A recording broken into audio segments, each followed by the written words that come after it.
Olympic sabre fencer Khalil Thompson has been fighting battles both on and off the strip.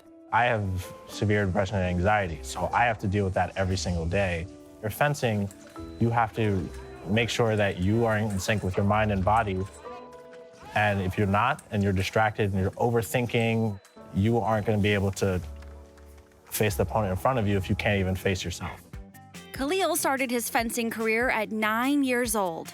So my first day of foundation when I was 9 years old was when I met Peter. My sister Kamali came here in high school and she said, I can either also fence or I can sit with her on a Saturday morning at 9 a.m. for 3 hours. So I chose fencing instead. Khalil and sister Kamali attended Saturday classes at Peter Westbrook's Foundation for Fencing. The Peter Westbrook Foundation, we've been operating for over 30 years. We use the sport of fencing to transform young people's lives that are underserved. Our main goal is to show them how to have the Olympic spirit. 100% high school graduation rate is mandatory. Everyone goes to college. And to get these athletes to become Olympians and Olympic medalists is truly just the icing on the cake. It was here Khalil met fencing teammates like Dwight Smith. Eventually, his teammates became as close as family.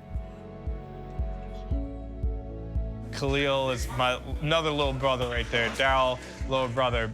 Peter is like that, the godfather of it all that like brings us all together. I'm one of the younger guys, so everyone treats me like the little baby brother sometimes.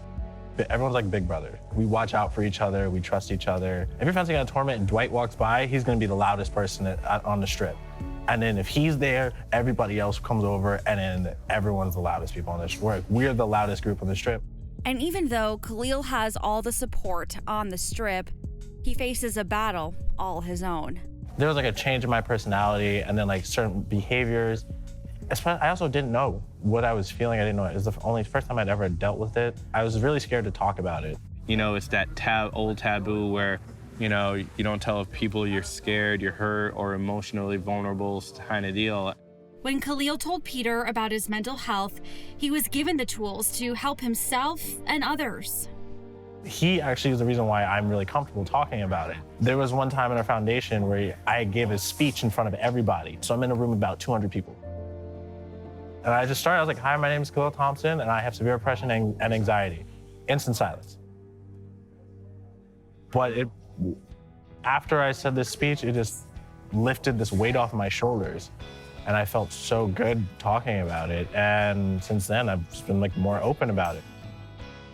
Khalil is going to Tokyo with his fencing family. When you start in the foundation, you see Olympians in front of you. Since I was a kid, I've been around Olympians.